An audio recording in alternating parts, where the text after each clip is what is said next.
जोपर्यंत आराखडा आपल्या डोक्यात येत नाही आणि अनेक चांगले व्यवसाय आपल्याकडे करायला नाहीये तर सांगितलं आपल्याकडे भोसे डॅम 60 किलोमीटर लांबीचं त्याला पाण्याची लांबी आहे जी 365 दिवस आहे. फिशिंगवरती किती प्रयोग करू शकतात तुम्हाला ज्याला ज्याला वाटलं दुनियाभरचे प्रयोग करू शकतो आपण फिशिंगवर त्याच्यावरती केज फिशिंग म्हणा अजून काही सीडिंग सगळ्यात जास्त पैसा सांगतात लोक सीडिंगमध्ये. मला जेव्हा मी खासदार झालो नवीन वाटलं का इतकं सारं पाणी आपण काहीतरी केलं पाहिजे.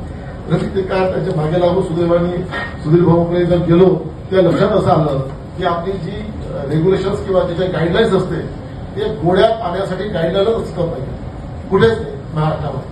त्यांचं जे काही गाईडलाईन आहे फिशिंगमध्ये ती फक्त खाऱ्या पाण्यावरती म्हणजे समुद्रावरती. तेव्हा त्यांच्या लक्षात जेव्हा आलं तेव्हा त्यामुळे त्याला सुरुवात केली आणि आता कुठे अजूनही ती गाईडलाईन कुठून तयार झाल्या नाही. त्यामुळे पुढचं काही आपल्याला करायला मार्ग नाही. परंतु जो काही आमचा पिढीचा धंदा आहे फिशिंगमधला तो मात्र आपण कुठेही कसंही करू शकतो. त्याला काही कुठली गाईडलाईन लागत नाही. गाईडलाईन त्याला लागतं त्यांना काही गव्हर्नमेंटकडनं काही तास दर्जाच्या त्या स्कीम करायच्या आहेत त्याला. परंतु फिशिंगसाठी खूप मोठं व्हावं. सुदैवाने आता आपण 150-200 कोटी त्या याच्याकरता आपलं जे गोष्टीजवळ ते आपलं आपलं टुरिझमचं जे त्या भौतिक म्हणून गावाजवळ जे आलं 150 कोटी सरकार त्यात खर्च करणार आहे.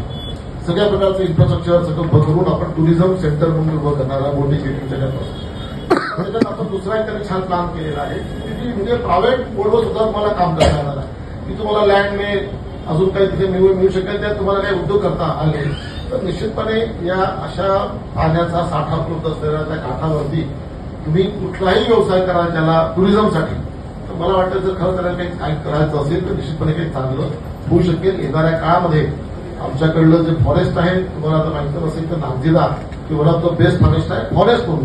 फक्त आमची अडचण तिथे आपल्याकडे वाघ आहे ते आपण पूर्ण करायचा प्रयत्न केला. 2 वाघ सोडले त्याचा एक पळाला एक आहे अजून काय ते टाकणार होते थांबा प्रयोग आहे शेवटी काय तो वाघ म्हणजे आपण म्हटलं ते थांबणार नाही तो काही तुम्हाला तुमच्यासाठी थांबावं कसं त्यांच्या अडचणी आहेत. काही लोकांनी सांगितलं तिथे काही ते क्रांती कुत्रे असल्यामध्ये असं टिकत नाही त्यांची कील असतं तर नदी सर सांगते मला काय करतं काय तर ते जास्त त्यांना खायला मिळत त्यामध्ये असं टिकत नाही. अशा वेगवेगळ्या अडचणी अनेक सगळ्याचं असतं. सांगण्याचा उद्देश व्यवसायामध्ये आणि उद्योजकांमध्ये आपला जो जिल्हा आहे तो खरंच पाण्यानी वनस्पती सगळ्या प्रकारच्या जंगल आपलं आहे आणि आपला अजून एक मुद्दा मला असं वाटतं की राईसवरती पाहिजे त्या प्रमाणात प्रोसेसिंग आपण करतो. आमच्याकडे 94 ते 95% शेतकरी तांदूळ पिकवतो पण तांदळाचे जे काही प्रकार असतात तुम्हाला आश्चर्य वाटेल. आपण जे आपला जो पोहा आपण खातो भंडाऱ्याचा पोहा आपल्या भंडाऱ्याचा नाही आवडीने खातो तो MP छत्तीसगड तो लोटल पोहा आहे. आपल्याकडे चांगला पोहा दिसत नाही. काय कारण आहे. आमच्या लहानपणी मला अजूनही आठवतं आमच्या त्या गावामध्ये त्या हात काढण्याचा पोहा यायचा. आम्ही तो कच्चे पोहे घालून करायचो कधी त्याला आम्ही भाजून खाल्लेच नाही कधी. तसे गरम हातात घ्यायचे आणि खायचे इतके टेस्टी वाटायचे. त्यात ते धानाचं काही वेगळं होतं तांदळाचं काही वेगळं होतं पौष्टिकता की त्या चवीमध्ये काय होतं माहिती नाही. आता तो कसं आम्हाला पोहाच दिसत नाही खायला. तर या सगळ्या गोष्टी कुठे शोधल्या पाहिजे. आपला राईस हा विषय असा आहे की आता ब्लॅक राईस मला छान त्यांनी भेट पण दिला चांगली किंमत आहे ब्लॅक राईस. ब्लॅक राईस बनता काय कुठं काम आहे. राईस म्हणजे आमच्या लहान लहान माणसात असो की म्हातार माणूस असो सगळ्यांना तांदूळ कसा उत्पादन करायचं सगळ्यांना पाठ आहे. आता त्या ब्लॅक राईस त्याला लागणारे मिनरल्स काय त्याला लागणार आमच्या मातीमध्ये काय लागेल त्या माती परिषद करून जशी काही मातीमध्ये प्रोटीन्स टाकून जे काही तुम्हाला लागतात रासायनिक खतं किंवा तुमचे साधे खतं ते वापरले तर ब्लॅक राईस आपल्याकडे चांगला होऊ शकतो. मी आता जेव्हा सुरुवात केली तरी भंडारा चिन्नोर नावाचा एक GI टॅगिंग होतं. चिन्नोर हा आमचा भंडाराचा मूळ तांदूळ आहे जो सुवासिक आहे खायला अगदी चविष्ट आहे आणि त्याची भरपूर डिमांड पण चांगली आहे. आता त्याला आणखी इतक्या उशिरा त्यामुळे GI टॅगिंग मिळालं. येणाऱ्या काळामध्ये आपण त्याच्यावरती काम करू. त्या माझा अंदाज असा आहे की भंडारा चिंदोरला जर आपण खर्च मार्केटिंग झालं तर 80 रुपयापर्यंत किलोच्या प्रति किलो त्या बाजारात त्या तांदळाला किंमत मिळू शकेल आणि GI टॅगिंग झाल्यामुळे त्याचं अजून एक आपल्याला मार्केटिंग करायला सोपं जातं. हा कुठला एक पर्याय सांगतोय. आपल्या याच्यात भाजीपाला हा विषय आपण खूप सगळेजणी खूप लक्ष घालतात. आमचे उमेश कलेक्टर्स आहेत.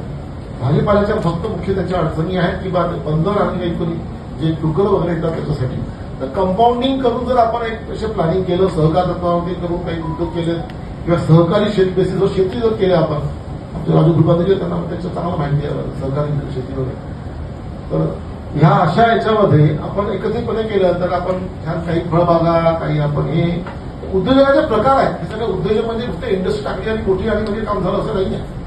उद्योजकता हा तुमचा एक गुण आहे आपल्यामधला की आपण असे उद्योजक करत असे वेगवेगळे जसं काही आमच्याकडे जे काही आहेत त्या रॉ मटेरियल्स आहेत जे काही आमच्या संधी आहेत आमच्या अर्थीभूती दिसते त्यातलं उद्योजकता पाहिजे पाहिजे ती काय आपण स्पेशल करायचं एक मला अजून आठवतं आमच्या दोन्ही इंडस्ट्री पॅकेजिंग इंडस्ट्री कमी मंडळी किती होती मंडळी दोन्ही पॅकेजिंग इंडस्ट्री आमच्या बंद पडल्या आहे काय कारण त्याला भंडाऱ्याला 5% माल आम्ही विकू शकत नाही पॅकेजिंग इंडस्ट्रीचा तर भंडारा दोन पॅकेजिंग इंडस्ट्री कशा चालणार आहेत आमच्या सगळ्यात मला नागपूरला दिल्लीला पाठवायचं असेल तर पॅकेजिंग इंडस्ट्री कशी चालेल असे काही उद्योग आपण घेऊन बसतो त्याचं मार्केट आपल्या इथं नाही त्यामुळे आपल्या 2-3 गोष्टी त्याचं मार्केट असलं पाहिजे आणि नवीन उद्योगांच्या आधी काळजी घेतली पाहिजे उद्योजकांसाठी की याचं ज्याचं मार्केट गॅरंटेड आहे ते आपण काम करावं हे फार सोपं आहे तुम्हाला पापड लोणचं तयार करणार त्यांना सांगा तुम्ही एका दिवशी किती पाहिजे तुम्हाला पाहिजे तेवढा माल टनाने येतील देऊ तयार करू हे तुम्ही सांगा मला त्यांना आता सांगा उद्यापासून गावा विचारायचं तयार करायला मग ते कुठं टाकायचं आणि त्यांनी जर महिन्यातनं 5 किलो करायचं तर त्यांना काय मिळणार त्या 10 किलो तयार तर जोपर्यंत मार्केटचा अभ्यास आपण नीट करत नाही त्याला जोपर्यंत त्याला सेलिंग नाही आहे त्या मालाचं डिमांड नाही तोपर्यंत त्या व्यवसायाला खरी गती करता येत नाही कारण त्याची वाढ होत नाही ग्रोथ होत नाही तसंही त्यांना करता येत त्यांना जे काही लिमिटेड त्यांच्या जे सोर्सेस वापरून त्यांना तेवढं एक मिळतील त्यांना 2-4-5 हजारापर्यंत पण पुढे जर वाढ करायची त्यांना काही स्कोपच नाही तर अशा या गोष्टींनी आपण सगळा विचार करावा